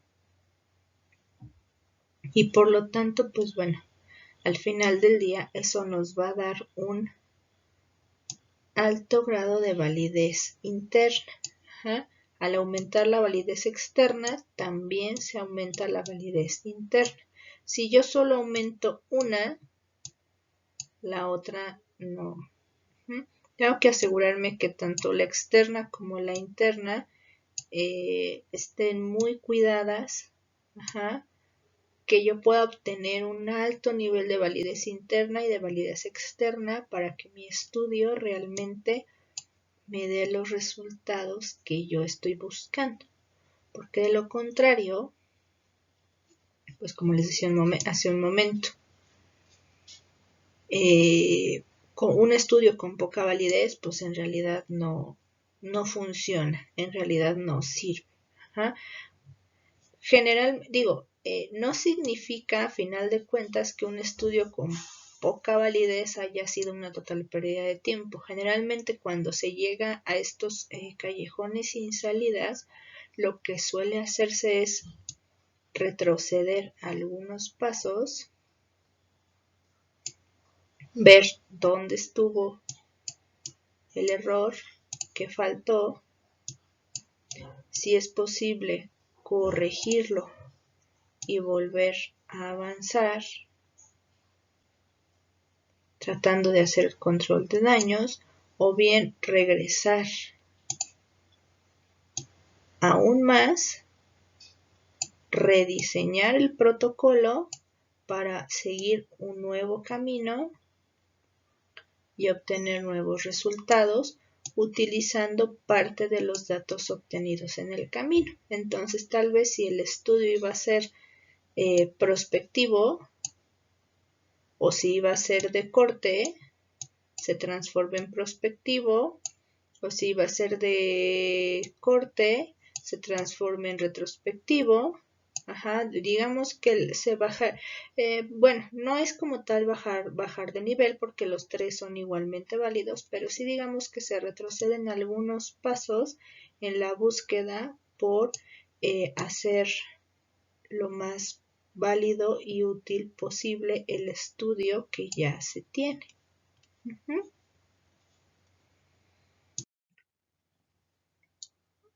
Ok, aquí lo que están viendo es un pequeño diagramita con algunos de los pasos que se siguen para obtener estas inferencias a partir de los hallazgos, a partir de las conclusiones que se obtienen durante el estudio. Esto es una vez que ya se seleccionó la muestra, ya tenemos criterios de inclusión, criterios de exclusión, tamaño de muestra, tamaño del universo, hipótesis, variables. Vaya, aquí en este momento ya estamos hablando de que ya se tiene tal cual un diseño del protocolo que se quiere realizar. Ya hay los elementos, ya tiene forma, pues ya tiene cabeza, cuerpo, extremidades, ¿no? Digamos que aquí este diagramita se va a dividir como en dos momentos. El primer momento, que es el de diseño y realización, y el segundo momento, que es el de extracción de conclusiones. Aquí están un tanto divididos por esta línea punteada. Va a seguir un camino así como van las flechas, hacia acá, hacia arriba y hacia la izquierda. Y terminamos con extracción de conclusiones. Entonces, bueno, vamos a analizarlo brevemente. Como mencionábamos, el primer momento es el de diseño y realización. Diseño del protocolo o plan de estudio y realización pues del experimento o del ensayo, tal cual. Entonces, bueno, sabemos ya por lo que hemos visto que lo primero pues es tener una pregunta de investigación, un algo que nos va a guiar para pues tal cual contestar una incógnita referente al universo que estoy estudiando, no al universo no al universo, no al planeta, pues, sino al universo de gente o personas o sujetos, mejor dicho, que cumplen con alguna condición que yo quiero estudiar. Bueno, entonces una vez que ya tengo la pregunta de investigación, suponemos, o bueno, el segundo paso pues es pasar a la realización del diseño de investigación.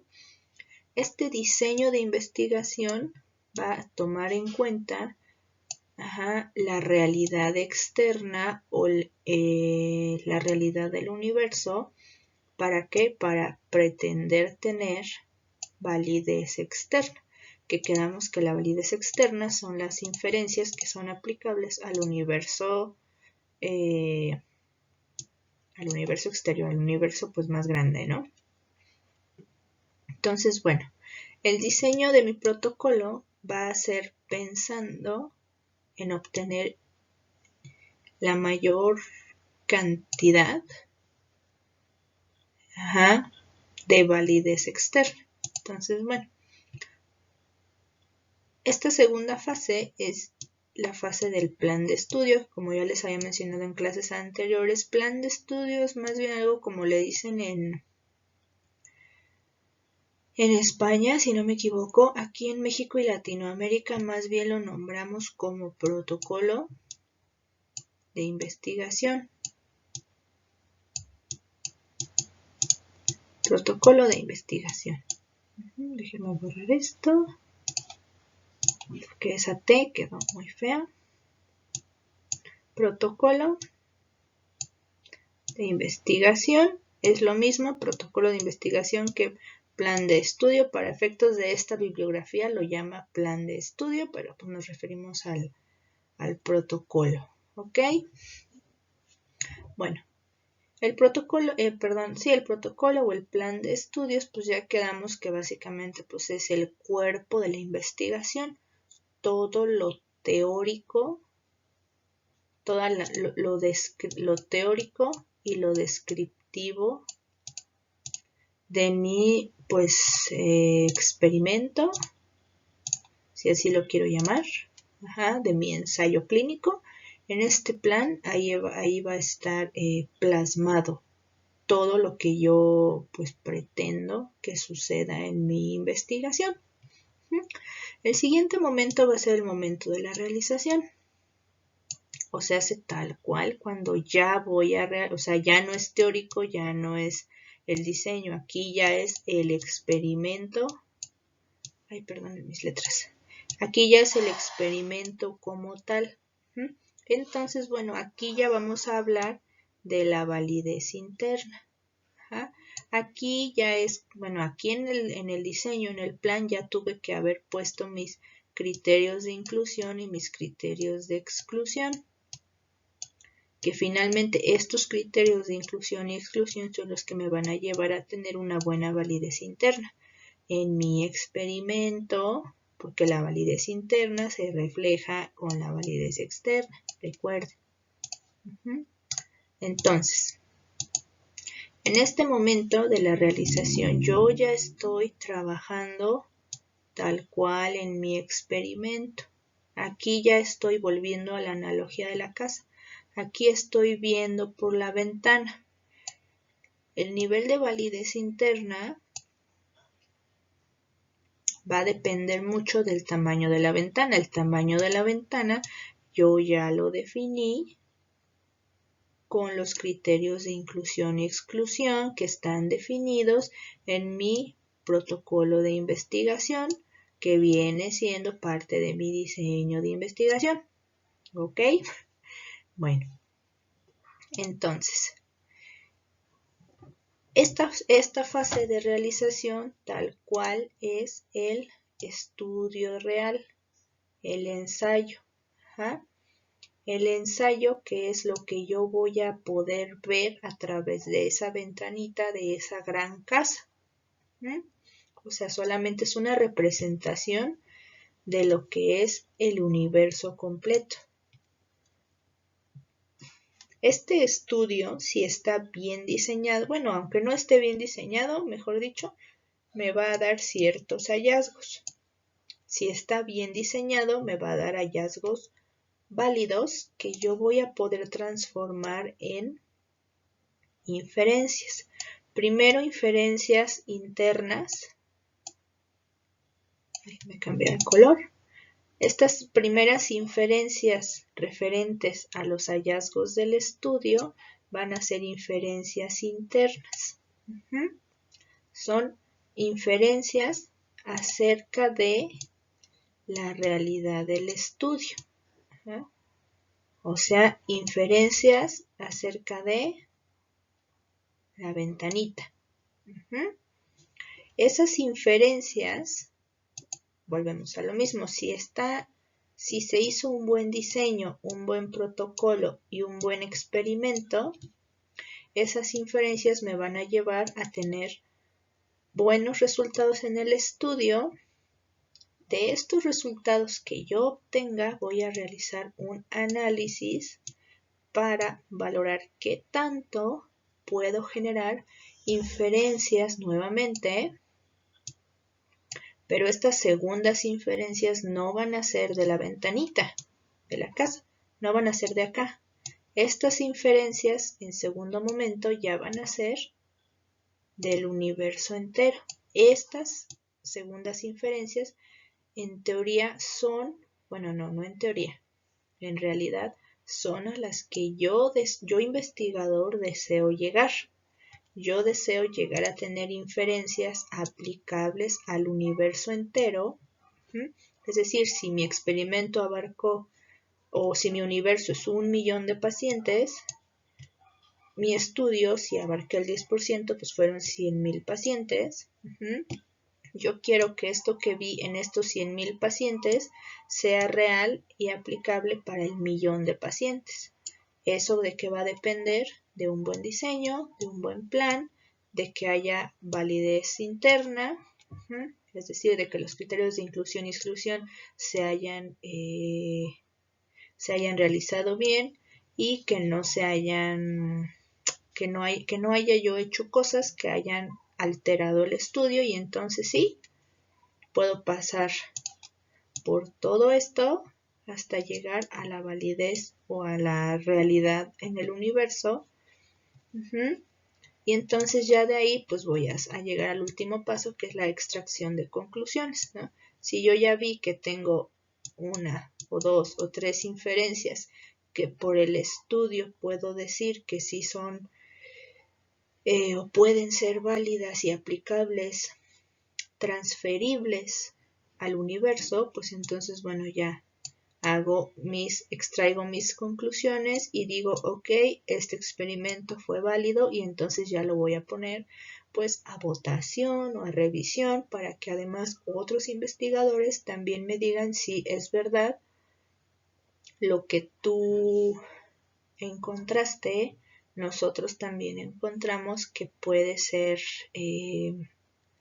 que realmente es aplicable, ¿no? Que tu estudio estuvo bien hecho, que tu diseño estuvo bien hecho, tus criterios nos parecieron de inclusión y exclusión nos parecieron razonables, el tamaño de tu muestra y tu muestra fueron representativos, por lo tanto, pues bueno, estadísticamente tus datos sí son aplicables a un universo, ¿no? Y entonces, bueno, eso hace que la investigación funcione y que sea buena y que sea válida, ¿no? Entonces, bueno, en general, pues estos son algunos pasitos por los que hay que pasar para llegar a, o mejor dicho, para ver esta parte de la validez externa y la validez interna. Ok, ahora hablemos acerca del diseño del estudio. En primer lugar, hablemos acerca de la pregunta de investigación. Como les mencionaba hace un rato, y de hecho ya les di algunos ejemplos acerca de cómo pueden ser diferentes tipos de redacción para la pregunta de investigación, se los menciono, o se los mencionaba hace un momento, porque una pregunta bien o mal redactada puede cambiar todo el enfoque del estudio. Una pregunta bien redactada te ayuda, dejémoslo así, una pregunta bien redactada ayuda. Una pregunta mal redactada complica las cosas. Una pregunta mal redactada no sirve porque no brinda elementos para poder realizar la investigación. Entonces, bueno, vamos a considerar esta pregunta de investigación retomando los ejemplos que nos da la bibliografía que estoy yo manejando. Nos presenta esta muy sencillita, ¿no? ¿Cuál es la prevalencia del consumo diario de complementos de aceite de pescado en personas con cardiopatía isquémica. A simple vista, puede ser que se vea pues correcta. A simple vista parece corta, concreta, al punto. A simple vista podríamos decir, sí, yo quiero saber pues cuál es la cantidad, cuál es la prevalencia de consumo de estos complementos. Me menciona, y además tiene estos elementos, ¿no? ¿Qué es lo que yo quiero saber? Prevalencia, consumo diario, complementos de aceite de pescado, pacientes con el diagnóstico que estoy estudiando. Entonces, bueno, sin hacerle un análisis más profundo, diríamos, sí, ok, es válida, es buena, cumple con lo que yo quiero saber. Sin embargo, bueno, tómense un minuto y realmente piensen si con una pregunta así podrían hacer un estudio, un experimento, tal y como se los mencionaba en la diapositiva anterior. Es decir, que que sea válido, que puedan generar un experimento con validez interna, externa, que además esta pregunta los ayude a determinar criterios de inclusión y de exclusión, que a partir de esta pregunta puedan apoyarse para generar una hipótesis, que a partir de esta pregunta puedan empezar a generar el tamaño de la muestra. Tómense un minuto, pausen el video si es necesario, tómense 1, 2, 3, 5 minutos, los que consideren necesarios, y piensen eso, si con esa pregunta realmente podrían hacerlo. ¿De acuerdo?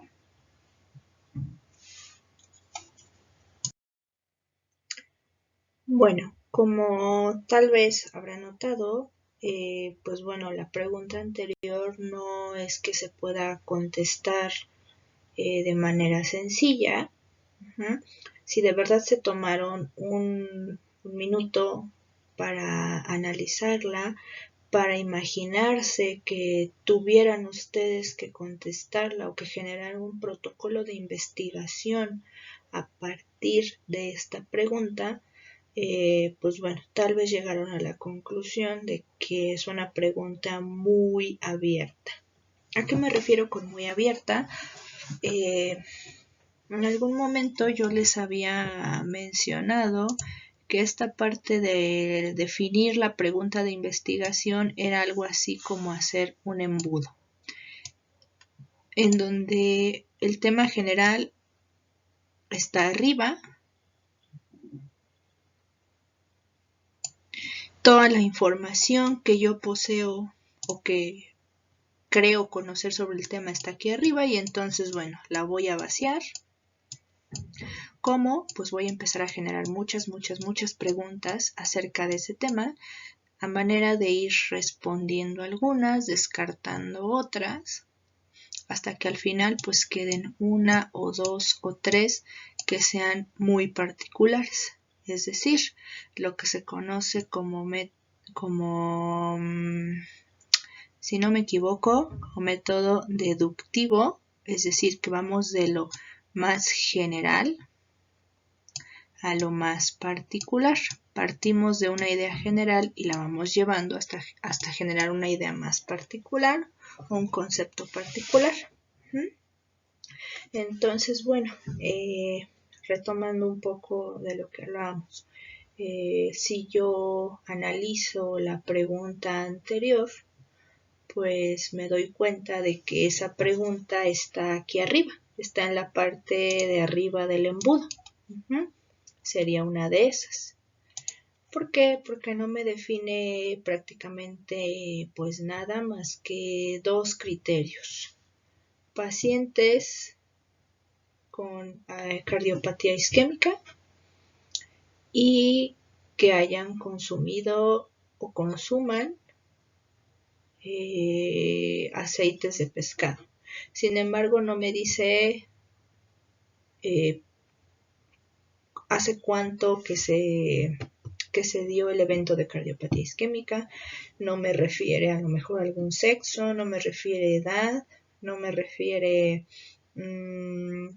bajo algún tratamiento médico actualmente o no, bajo seguimiento, no me define en qué país, en qué estado, no me dice cómo voy a encontrar a esos pacientes, no me dice, pues bueno, deja muchas cosas al aire, de tal suerte que si yo quisiera hacer mi estudio siguiendo únicamente esa pregunta, seguramente va a ser un estudio que no va a tener una buena validez porque no hay criterios de inclusión, de exclusión bien definidos. Por lo tanto, mi muestra va a ser demasiado aleatoria, por lo tanto no va a poder ser representativa. Entonces, bueno, independientemente de que el investigador ciertamente quiera saber eso, o sea, quiera saber algo pues tan general, hablando de que a lo mejor esa pregunta está hecha porque alguien quiere realmente saber en el mundo de la cardiopatía isquémica, ¿cuál es la prevalencia total en el mundo, o sea, en los 5 continentes? Si alguien quisiera saber eso, ok, es válido, pero hay un camino a seguir. Entonces, pues bueno, justo por eso pues es lo que viene en volviendo un poco la diapositiva, lo que dice en este texto, ¿no? El investigador pues va a tener que contentarse con otros, con otras preguntas relacionadas, ay Dios, mis rayas, con otras preguntas relacionadas que puedan responderse en un primer estudio. Tal vez habría que pensar, si tú quieres contestar esa pregunta, que de momento es imposible, porque no puedes estudiar a todos los pacientes con cardiopatía isquémica, porque los métodos para descubrir si una persona tiene cardiopatía y además toma aceite son imperfectos. Entonces tal vez tendrías que pensar en un estudio en fases. En una primera fase vas a estudiar a una muestra pequeña, en una segunda fase vas a investigar una muestra un poco más grande, en una tercera fase vas a investigar otra cosa y vas a tener que hacer una muestra más grande, pero en cada fase ya vas a haber tú obtenido resultados, evidencia, validez, evidentemente apoyo de instituciones e investigadores, y pues bueno, eso va a hacer que al final te puedan dar pues bueno,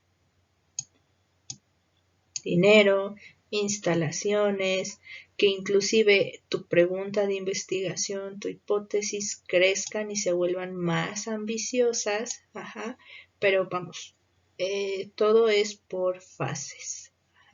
No podemos correr sin antes caminar. Entonces, bueno, siempre visualicen esta analogía del embudo. Siempre piensen si su pregunta de investigación podría ser más particular, si podría bajar más en el embudo. Nunca se queden en preguntas tan generales, porque se van a topar, va a llegar un punto que se van a topar con pared, porque no van a poder encontrar la manera de determinar una muestra adecuada para un universo tan grande como lo sería pues un país, un estado entero, ¿no? Por ejemplo. Entonces siempre busquen ir hacia abajo del embudo. Yo sé que a lo mejor eso de inicio podría hacer parecer una investigación un tanto aburrida, y dirían, pues es que si solamente me quedo con algo tan chiquito, ¿qué importancia tiene? Sin embargo, es un granito de arena dentro del universo, dentro del desierto de granos de arena que pueden llegar a estudiar. Pero siempre hay que comenzar desde lo más pequeño e ir subiendo, subiendo, subiendo, subiendo. Muy bien. Por último, vamos a hablar acerca de, pues, cuál es o mejor dicho, por último les voy a presentar un ejemplo de lo que podría ser una redacción más correcta de la pregunta de investigación. Como podrán notar, para empezar, no necesariamente se comienza directamente por la pregunta. Ajá. Pero bueno, antes de leerla, vamos a volver un poco al ejemplo del embudo. Entonces decíamos que la pregunta o la primera pregunta estaba hasta arriba del embudo. Dentro del universo de preguntas y temas e información que se pueden hacer, estaba prácticamente hasta arriba del embudo. Vamos a ver esta pregunta o con esta redacción más o menos hasta dónde bajaría en el embudo. Entonces, vamos a comenzar a leer. Bueno, antes de comenzar a leer, les quiero repetir, no significa que todas las preguntas tengan necesariamente que estar redactadas así para estar bien. Es solamente un ejemplo de cómo podrían ustedes redactar una pregunta para, digamos, para bajarla en el embudo, ¿no? Retomando este ejemplo del embudo, cómo podrían hacer para hacerlo más chiquito, más particular. Ahora sí, vamos a leer. Dice, en una muestra de pacientes atendidos en la consulta del investigador. O sea, aquí ya lo cerró lo más que pudo el supuesto investigador. Aquí ya lo bajó prácticamente hasta abajo del embudo, porque aquí estamos hablando únicamente. O sea, el universo se hizo tan pequeño como solo los pacientes que acuden a la consulta privada de este investigador. ¿De acuerdo? Continuamos. Pacientes atendidos en la consulta del investigador que presentan un diagnóstico anterior de cardiopatía isquémica y que además, esto es muy importante y lo voy a marcar con plumón, con resaltador, ese es un criterio de inclusión, y que respondieron a un cuestionario enviado por correo. ¿Eso qué significa? Que a lo mejor este doctor tiene un universo de 1000 pacientes. De esos 1000 pacientes, 500 presentan el diagnóstico de cardiopatía isquémica. Pero de esos 500, solamente los que hayan respondido al cuestionario que se les envió por correo pueden ser elegibles para la muestra. Otra vez, no necesariamente todos esos, supongamos que de esos 500, 250 se les mandó el cuestionario y 250 lo respondieron de vuelta. No significa que la muestra entonces necesariamente serán 250. Todavía de estos que te respondieron el cuestionario, todavía tienes que seleccionar qué otros sí pueden ser elegibles para tu estudio. Los otros criterios de inclusión, bueno, ya se irán mencionando más adelante. Ok. Ahora sí viene la pregunta. De estos, ¿qué proporción comentó que tomaba? Aquí viene otro criterio. A diario. Es más, lo vamos a marcar. A diario. Complementos de aceite de pescado. Entonces, si ven, en realidad esto ya bajó hasta abajo del embudo, porque ya este investigador solamente se va a centrar en su consulta privada en pacientes con un solo diagnóstico, cardiopatía isquémica, y que hayan respondido a un cuestionario enviado por correo. Y que además hayan dicho, de estos que respondieron por correo, ¿qué proporción comentó que tomaba a diario estos complementos? Entonces, bueno, esta es una pregunta ciertamente, pues, útil, que, insisto, no es perfecta. Ahorita, más adelante veremos por qué no es perfecta, pero es, cumple con el objetivo de explicarles cómo la tienen que bajar en el embudo, cómo la tienen que pasar de lo general a lo particular para hacer su universo un poco más pequeño y que sea más fácil estudiarlo, que sea más fácil hacer experimentos que después puedan generalizar.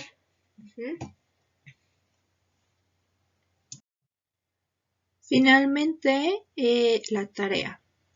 Para esta semana la tarea es muy sencilla, puesto que ya terminamos de ver toda la parte de anatomía de la investigación, es decir, todos los elementos que conforman al protocolo de la investigación, como el título, la pregunta, las hipótesis, las variables, etcétera, etcétera. Simplemente van a tener que regresar un poco a sus apuntes, buscar cuáles son los elementos en general que hemos visto y luego realizar un cuadro, así como el que les presento en esta diapositiva. El cuadro, pues bueno, o la tabla tiene que ser en un lado cuáles son los elementos, por ejemplo, pregunta de investigación, hipótesis, variables, muestra, bla, bla, bla, bla, bla. Y eso va de un lado, por ejemplo, y del otro lado van a llenar o van a describir la hipótesis, es la parte de la investigación que bla, bla, bla, bla, bla, bla. La pregunta de investigación es esto y esto y esto y esto. Las variables son esto y esto y esto. Y hay de tales y tales tipos, si es que lo vimos, etcétera. Todo lo que hayamos visto. Otra cosa, no porque yo haya puesto aquí 1, 2, 3, 4, 5, 6, 7 espacios, no significa que solamente sean 7 cosas. 7 es el número de celdas que me da por defecto la herramienta de insertar tabla, así es que 8 porque cuenta esta, así es que 8 fueron las celdas, los cuadritos que inserté, pero ustedes tendrán también que hacer ese trabajo, ¿no? Es parte de su tarea revisar sus apuntes y ver cuántos elementos vimos y cuántos son los que van aquí. Por lo tanto, y como es parte de la tarea, pues no les voy a mencionar ahorita ni en el WhatsApp cuántos deben de ser, ¿sale? Porque eso es parte de su tarea, revisar sus apuntes y ver cuántos elementos vimos y describirlos cada uno de ellos con sus palabras, ¿sale? Esa sería la tarea para esta semana. Se tiene que entregar en formato Word y lo tienen que subir a la plataforma, pues ya saben, a más tardar el próximo sábado. ¿De acuerdo? Si existe alguna otra duda al respecto, con mucho gusto, ya saben, pueden contactarme vía el grupo de WhatsApp.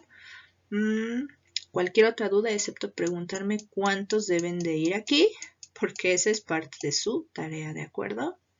Fuera de eso, les puedo responder la duda que tengan. Bueno, también no puedo responder dudas respecto a lo que va aquí, ¿sale? Pero respecto a alguna otra cosa sí les puedo responder, ¿de acuerdo? Bueno chicos, eso sería todo por el video de hoy. Espero que haya quedado todo muy claro. Disculpen si a veces tal vez parece algo lento, pero trato de hacerlo lento para que puedan entenderlo pues de manera correcta y que no queden dudas. ¿De acuerdo? Nos vemos, nos oímos y nos hablamos la próxima clase. Que tengan un bonito fin de semana. Bye.